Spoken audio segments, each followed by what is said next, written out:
नमस्कार, प्रदेश हमारा देख रहे हैं आप सबके साथ मैं हूं प्रियंका राय। सीधे आपको दिल्ली लिए चलते हैं, जहां पर भाजपा में ज्वाइनिंग कार्यक्रम किया जा रहा है। दिग्गज नेता भाजपा का दामन थाम रहे हैं। किसान नेता रामनिवास मीणा की आज भाजपा में ज्वाइनिंग हो रही है। केंद्रीय मंत्री गजेंद्र सिंह शेखावत ये ज्वाइनिंग करवा रहे हैं। बोल रहे हैं जी के भारतीय जनता पार्टी परिवार में सम्मिलित होने के साथ ही निश्चित रूप से पूर्वी राजस्थान में भारतीय जनता पार्टी की शक्ति में वृद्धि हुई है, भारतीय जनता पार्टी के सामर्थ्य में वृद्धि हुई है और इनके साथ जुड़ जाने के बाद में भारतीय जनता पार्टी की जीत की संभावनाएं, जो जीत अवश्यंभावी थी, वो जीत आज और अधिक दृढ़ से दृढ़ता हुई है।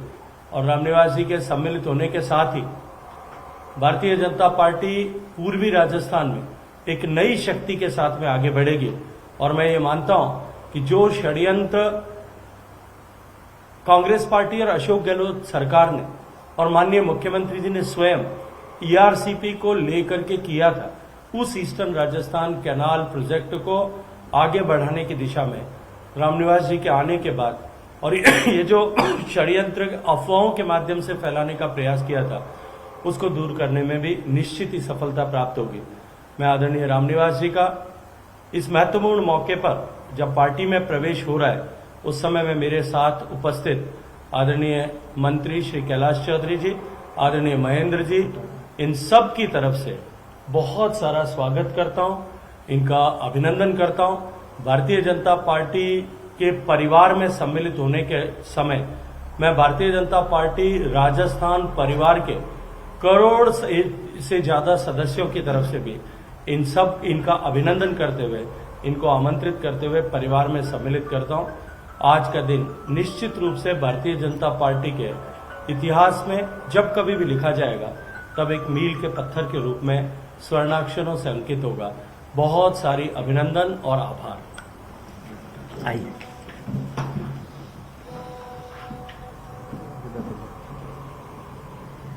आओ, पानी वाले बाबा हमारे परिवार में आ गए। बाबा जी का स्वागत है।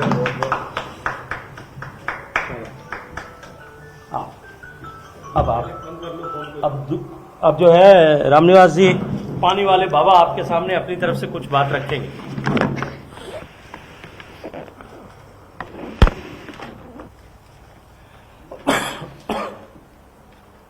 भारतीय जनता पार्टी के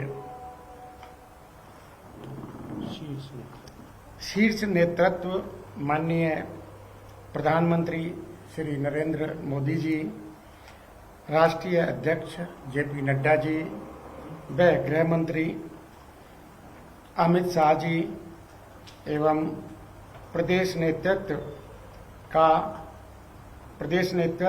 व केंद्रीय मंत्री श्री गजेंद्र सिंह जी शेखावत एवं कैलाश चौधरी जी का आभार प्रकट करता हूं कि उन्होंने मुझे इस योग्य समझा कि जिस मुद्दे पर पानी के जिस मुद्दे पर ईआरसीपी पूर्वी राजस्थान नहर परियोजना के लिए मैं संघर्ष कर रहा हूं, उसके समाधान के लिए मुझे आश्वस्त किया गया है कि प्रदेश में बीजेपी की सरकार बनने पर केंद्र के सहयोग से हम इस परियोजना को पूर्ण करेंगे। मोदी जी ने संकल्प लिया कि देश के हर घर को नल से जोड़ेंगे। जल जीवन मिशन के द्वारा राजस्थान की भ्रष्ट और नाकारा सरकार ने जल जीवन मिशन में कोई काम नहीं किया, बल्कि जो केंद्र के द्वारा धन आवंटित किया था राजस्थान के लिए पानी को, उसमें इतनी भ्रष्टता की गई कि पैसा तो खर्च किया, लेकिन पानी की सुविधा 30% भी नहीं हो पाई। जगह जगह पर जो ये योजना चलाई गई गांवों के अंतर्गत, वहां पर सिर्फ ये देखा गया कि कैसे हम भ्रष्ट तरीकों को अपना करके पैसा बटोर सकें। पानी के ऊपर बिल्कुल ध्यान नहीं दिया। आज भी गांवों के अंतर्गत नालियां जो पाइपलाइन के लिए लगाई गई थी, न वो नालियां से रास्ते अवरुद्ध किए, बल्कि उनमें जो ठूंठियां लगाई गई पीने के लिए नल की, उनमें पानी कभी आया ही नहीं, पहले दिन भी नहीं आया। और रुक कर लेते हैं इस बीच मिल रही बड़ी खबर का। भरतपुर से बड़ी खबर है, जहां पर टिकट घोषणा के बाद भाजपा जिला अध्यक्ष की पत्नी रितु बनावत बागी हो गई हैं। उन्होंने भाजपा पर गंभीर आरोप भी लगाए। कहा कि धनबल के आधार पर टिकट दिया गया, लेकिन मैं जनता की टिकट पर चुनाव लड़ूंगी। 4 तारीख को निर्दलीय के रूप में नामांकन दाखिल करूंगी। तो जैसा कि माना जा रहा था कि इस टिकट के ऐलान के बाद बगावत के सुर भी उठेंगे, और कुछ ऐसी ही तस्वीरें अब देखने को मिल रही हैं। भरतपुर से ये तस्वीर सामने आई है, जहां पर टिकट घोषणा के बाद भाजपा पर गंभीर आरोप लगे हैं। भाजपा जिला अध्यक्ष की पत्नी रितु बनावत ने गंभीर आरोप लगाए भाजपा पर, और उनकी ओर से कहा गया है कि धनबल के आधार पर टिकट दिया जा रहा है, और साफ तौर पर उन्होंने निर्दलीय चुनाव लड़ने का भी ऐलान कर दिया है। कहा जा रहा है कि 4 तारीख को निर्दलीय के रूप में वो नामांकन दाखिल करेंगी। तो भरतपुर से ये बड़ी खबर, तस्वीरें भी लगातार आपको दिखा रहे हैं, जहां पर बीजेपी के खिलाफ नारेबाजी की जा रही है। कार्यकर्ता आक्रोशित हैं, और अब कई ऐसा माना जा रहा है कि चेहरे सामने आएंगे जो अब बीजेपी से बगावत भी कर सकते हैं। जैसा कि अभी हाल फिलहाल में ये तस्वीरें आपको दिखा रहे हैं, भाजपा जिला अध्यक्ष की पत्नी है रितु बनावत, जो बगावत पर उतर आई हैं, और न सिर्फ बगावत पर बल्कि उन्होंने बीजेपी पर गंभीर आरोप भी लगा दिए हैं, धनबल के इस्तेमाल करने के आरोप।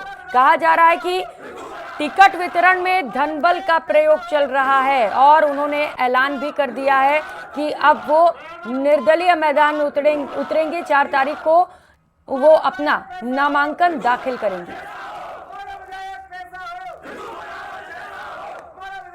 जनता के टिकट पर चुनाव लड़ने जा रही हूँ, और 4 तारीख को सुबह 10 बजे नामांकन रैली निकालूंगी मित्तल पेट्रोल पंप से एसडीएम कार्यालय तक, और अपना नामांकन भरूंगी। जनता जनार्दन से ये कहना चाहती हूँ कि ये लड़ाई अब मेरी अकेले की लड़ाई नहीं है, ये न्याय की लड़ाई है, धर्म और अधर्म की लड़ाई है, और आप मेरे सारथी बनकर मेरा मार्गदर्शन करें, और इस चुनाव को आप अपना चुनाव मानकर लड़े। धन्यवाद। और भरतपुर के नदबई से बड़ी खबर सामने आ रही है। नदबई विधानसभा क्षेत्र में भी बगावत देखने को मिल रहा है। भाजपा में बगावती तेवर अब लगातार देखे जा रहे हैं। पूर्व विधायक कृष्णेंद्र कौर दीपा ने चुनाव लड़ने का ऐलान कर दिया है। जिला प्रमुख जगत सिंह के प्रत्याशी बनाए जाने के बाद वो गुस्से में हैं, और उन्होंने अब ऐलान कर दिया है चुनाव लड़ने का। 4 तारीख को निर्दलीय नामांकन दाखिल करने का ऐलान उनकी ओर से किया गया। तो आज 58 नामों का ऐलान, तीसरी लिस्ट बीजेपी की ओर से जारी की गई। इससे पहले हमने आपको ये खबर बताई, जहां पर रितु ने बगावत के सुर अलापते हुए कह दिया कि अब वो निर्दलीय चुनावी मैदान में उतरेंगी। बीजेपी पर गंभीर आरोप भी लगाए कि धनबल का इस्तेमाल टिकट वितरण में किया जा रहा है। तो वहीं भरतपुर के नदबई से ये बड़ी खबर आपको बता रहे हैं। भरतपुर की 2 सीटें जहां पर अब बीजेपी को बगावत का सामना करना पड़ रहा है। नदबई विधानसभा क्षेत्र में बगावत के सुर देखे जा रहे हैं। भाजपा में लगातार इस तरीके की तस्वीरें आम हो चली हैं। पहले जो सूची सामने आई, पहले जो लिस्ट सामने आई, तभी से इस तरीके के बगावत देखने को मिल रहे हैं, और तीसरी सूची के बाद भी कुछ ऐसे ही हालात हैं। पूर्व विधायक कृष्णेंद्र कौर दीपा ने अब निर्दलीय चुनाव लड़ने का ऐलान किया है। जिला प्रमुख जगत सिंह के प्रत्याशी बनाए जाने के बाद वो खफा हो गई, और उन्होंने कह दिया है कि 4 तारीख को निर्दलीय नामांकन दाखिल किया जाएगा।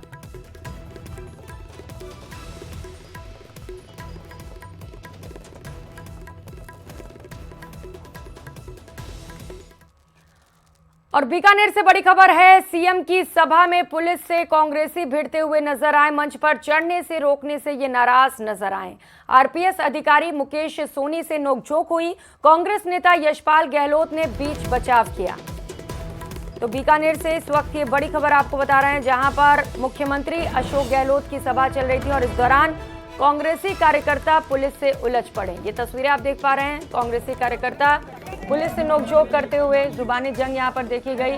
बताया जा रहा है कि पुलिस वाले मंच पर चढ़ने से रोक रहे थे और इसी बात को लेकर कांग्रेसी कार्यकर्ता नाराज हो गए और वहां पर जुबानी जंग शुरू हो गई। आरपीएस अधिकारी मुकेश सोनी से कांग्रेसी कार्यकर्ताओं की नोकझोंक हुई। कांग्रेस नेता यशपाल गहलोत ने इस दौरान बीच बचाव कर मामला शांत कराया।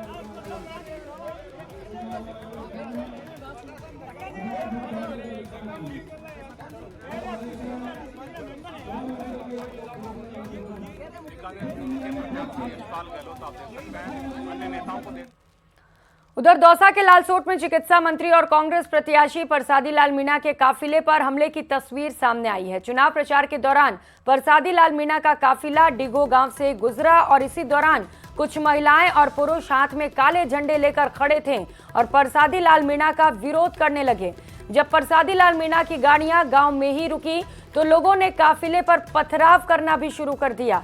परसादी लाल मीणा के काफिले पर हुए हमले का अब वीडियो सोशल मीडिया पर तेजी के साथ वायरल हो रहा है, जो इस वक्त आप अपनी टीवी स्क्रीन पर देख पा रहे हैं। परसादी लाल मीणा के काफिले पर ग्रामीणों ने पथराव किया था। जानकारी के अनुसार पूर्व में हुई हत्या को लेकर ग्रामीणों ने काफिले पर हमला किया, क्योंकि इस हत्या को लेकर ग्रामीणों में भारी आक्रोश है और इसे लेकर न्याय की मांग उनकी ओर से की जा रही है। उनका कहना है कि इस पर जांच नहीं की जा रही और यही वजह है कि जब परसादी लाल मीणा का काफिला इस गांव से गुजर रहा था तो वो गुस्सा ग्रामीणों का काफिले पर देखने को मिला। और खबरों में आगे बढ़ेंगे। आगे बढ़ते हुए ये बड़ी खबर आपको बताते चले, जहां पर सफाई हमारे जीवन का अहम हिस्सा होता है और दीपावली से लेकर किसी भी बड़े त्योहार पर हम घरों की साफ सफाई करते हैं, लेकिन हमारे शहर की सड़कों पर किसी का ध्यान नहीं जाता। 2 अक्टूबर को स्वच्छता पखवाड़ा मनाने वाले जयपुर शहर की गलियां साफ सफाई का इंतजार कर रही हैं।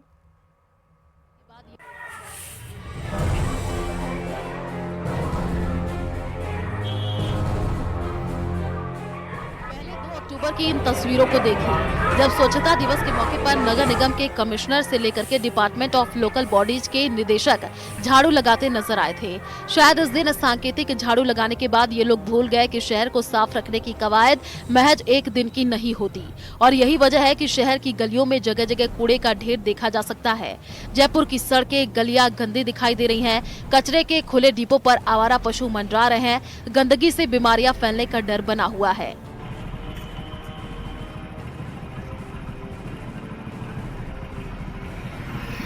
हमारी कॉलोनी में मेन प्रॉब्लम है कि हमारे यहाँ पे कचरे का कोई भी अलग से, जैसे वार्ड में गाड़ियाँ वगैरह आती है तो वो टाइम पे नहीं आती हैं, 1 वीक लेट होके आती है। हम लोगों के यहाँ से लेटर भी जाते हैं लेकिन वो भी प्रॉपर टाइम से उनका कोई जवाब नहीं देता है। और यहाँ पे गली में आप देख सकते हो कितनी गंदगी है।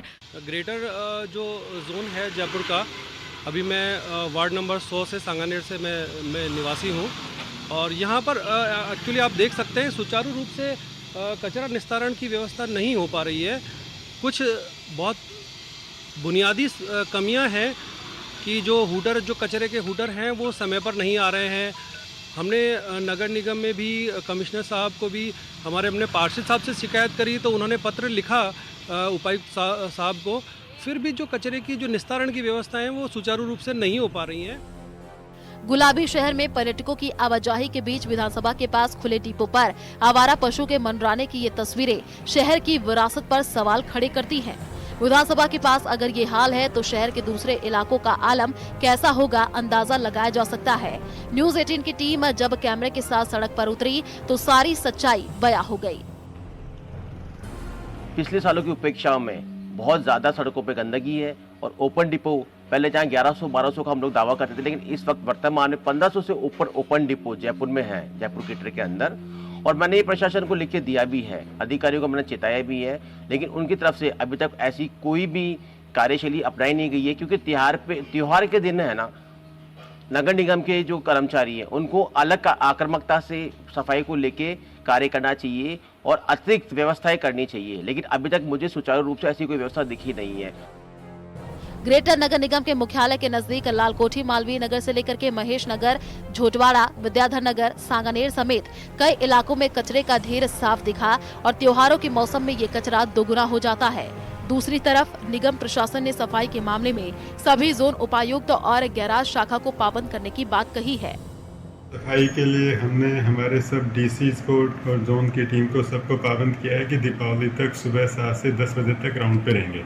मैं खुद भी राउंड पे जाता हूँ और आकस्मिक चेक करता हूँ। और इसके अलावा हमने विशेष रूप से कचरा उठाने के लिए हमारी गैराज टीम को, डीसी को, सभी को पाबंद किया है कि ताकि शहर साफ और स्वच्छ रह सके।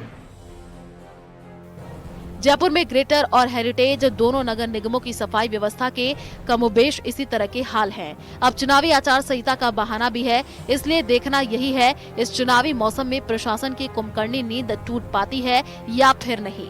महेश दाधीच, न्यूज़ 18 जयपुर।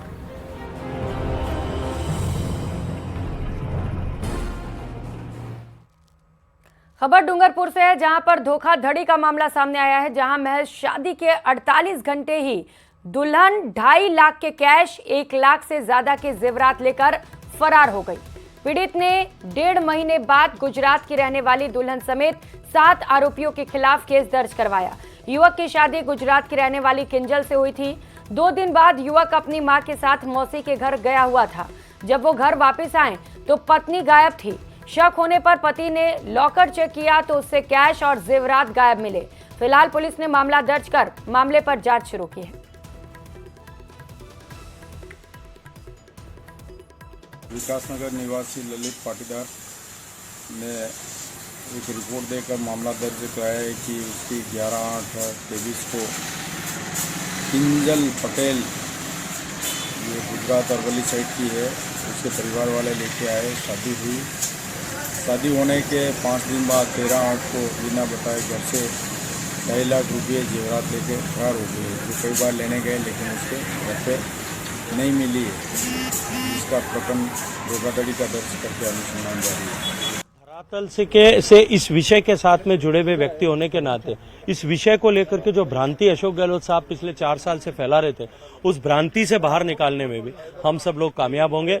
उस भ्रांति को दूर करके हम हकीकत से जनता को रूबरू कराएंगे। और राजस्थान में भारतीय जनता पार्टी की सरकार जो बनना अवश्यंभावी है, उस अवश्यंभावी सरकार के बनने के साथ ही उस डबल इंजन की सरकार की शक्ति से हम राजस्थान के इस पूर्वी हिस्से के 3.5 करोड़ लोगों के न केवल प्यासे कंठों की प्यास बुझाएंगे, उसको सुनिश्चित करेंगे, अपितु साथ साथ में राजस्थान के इस पूर्वी हिस्से के लाखों किसानों की उस आशा को भी पूरा करने का काम करेंगे। लेकिन शेखर साहब, चुनावी समय में ज्वाइनिंग हुई है, ऐसे में क्या ये नहीं माना जाए कि उनको चुनाव लड़वाया जाएगा, इसलिए चुनावी ये भाजपा में शामिल करवा लिया? भारतीय जनता पार्टी में कोई सामर्थ्यवान व्यक्ति यदि जुड़ता है, यदि पार्टी का नेतृत्व तो उसके लिए ये उपयोगी समझे कि उसको चुनाव लड़ाया जाना चाहिए, तो उसके लिए निश्चित रूप से जो है उसके लिए संभावनाएं खुली रहती है। भारतीय जनता पार्टी ये तय करे कि उसके लिए संगठन में काम करना उपयोगी हो सकता है, उसकी भी संभावनाएं खुली रहती है।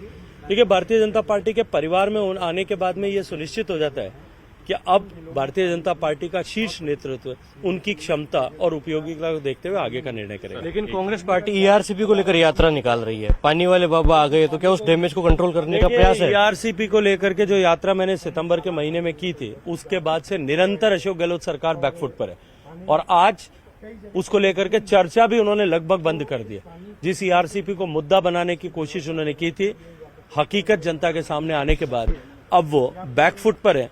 और एक बार पाई जो है रामनिवास जी के पानी वाले बाबा के पार्टी में आने के बाद में वो बैकफुट से लेकर के और अब शायद नेपथ्य से लेकर के और अंधकार में जाने वाले हैं। केंद्रीय जल शक्ति मंत्री गजेंद्र सिंह शेखावत कह रहे हैं कि रामनिवास मीणा के भारतीय जनता पार्टी का दामन थामने के बाद अब ईआरसीपी को लेकर जो भ्रांतियां फैलाई गई वो कहीं ना कहीं नेपथ्य से लेकर अब अंधकार की ओर जाने में। रामनिवास मीणा भी है, इनसे भी बातचीत करेंगे। और मैं समझता हूँ उचित नहीं है। हम चाहते हैं ऐसी एजेंसियां मजबूत रहेंगी तब जाके लोगों में भय रहेगा। जो फाइनेंशियल बेईमानी करते हैं, वित्तीय अनियमितता करते हैं, आर्थिक गबन करते हैं, आर्थिक ऑफेंसेस करते हैं, उनमें भय रहना चाहिए देश हित के अंदर। उसके ऊपर प्रायोरिटी खत्म होगी इसकी। ये हमारे लिए चिंता का विषय होना चाहिए सबके लिए। आप से जो ये कर रहे हैं कार्रवाई हैं, मैं समझता हूँ ऊपर के दबाव वालों को सोचना चाहिए। आप शासन कर रहे हो देश के अंदर, आप इस प्रकार से दबाव देकर के राजनीति कर रहे हो चुनाव जीतने के लिए, सरकारें गिराने के लिए आप लोग उपयोग करते हो, ईडी का, इनकम टैक्स सबका उपयोग करते हो। और जो आपकी पार्टी में शामिल होता है नेता को ही सारे केस के समाप्त हो जाते हैं। ये तमाशा सब देश देख रहा है, टाइम आने पर जवाब देगा। आपकी पार्टी लीडर से जो नाराज चल रहे हैं टिकट नहीं मिलने से, उस पर क्या कहना सर? नहीं, वो तो देखिए पहले जब टिकट एक बार नहीं मिलते हैं थोड़ा समय के लिए, तो देखिए हर एक को स्वाभाविक है, गुस्सा भी आता है और लगता भी ये क्यों हुआ, पर धीरे धीरे मुझे उम्मीद है कि सब लोग शांत रहेंगे, सब सहयोग करेंगे, क्योंकि पार्टी के इंटरेस्ट में, प्रदेश के इंटरेस्ट में और देश के इंटरेस्ट में कांग्रेस का मजबूत होना आवश्यक है। सरकार रिपीट होगी तो मैं समझता हूँ कि जो आज हमने काम किए हैं उस पर खाली मोड़ नहीं लगेगी, बल्कि आने वाले वक्त में और हम मजबूत करेंगे स्कीमों को। छत्तीसगढ़ से खबर है, विधानसभा चुनाव के मद्देनजर प्रधानमंत्री नरेंद्र मोदी कांकेर पहुंचे। रैली के दौरान पीएम मोदी का ध्यान भीड़ में खड़ी एक लड़की पर गया जो एक तस्वीर के साथ खड़ी थी। इसके बाद पीएम मोदी ने मंच से कहा, बेटी मैंने तुम्हारी तस्वीर देखी, तुम इतना बढ़िया काम करके लाई हो, मैं तुम्हें आशीर्वाद देता हूँ, लेकिन बेटी तुम कब से खड़ी हो, थक जाओगी, बैठ जाओ, मैं तुम्हें जरूर चिट्ठी लिखूंगा। इसके बाद पीएम मोदी ने वहां मौजूद पुलिस कर्मियों की ओर इशारा करते हुए कहा, वो बेटी तस्वीर देना चाहती है, ले लीजिए और मेरे पास जरूर पहुंचाइए। थैंक यू बेटा, थैंक यू। तुम अपना पता उस तस्वीर में लिख देना। बेटी मैंने तुम्हारी ये तस्वीर देखी है, तुम इतना बढ़िया काम करके लाई हो, मैं तुम्हें आशीर्वाद देता हूँ, लेकिन बेटी थक जाओगी, तुम कब से खड़ी हो। ये पुलिस के जवानों से मैं कहता हूँ, वो तस्वीर बेटी देना चाहती हो तो ले लीजिए और मुझे जरूर पहुंचाएगी, और तुम्हारा पता उसमें लिख देना, मैं जरूर तुझे चिट्ठी लिखूंगा।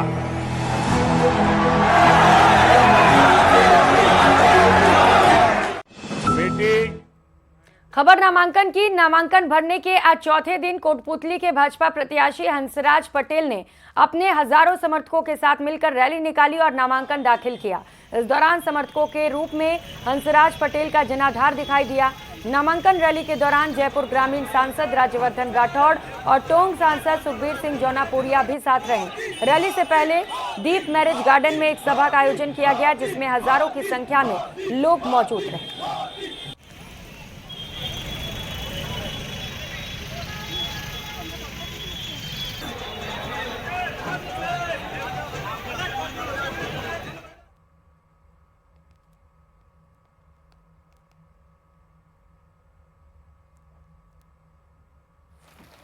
जो आदमी मेरे साथ जनाधार था, मतलब कुछ आदमी उसमें बूढ़ा ठहरा करा रहेगा कि सब आशीर्वाद देगा, यानी कि नहीं ऐसे ही मेरी गाड़ी पार होगी, जीत पाओगे।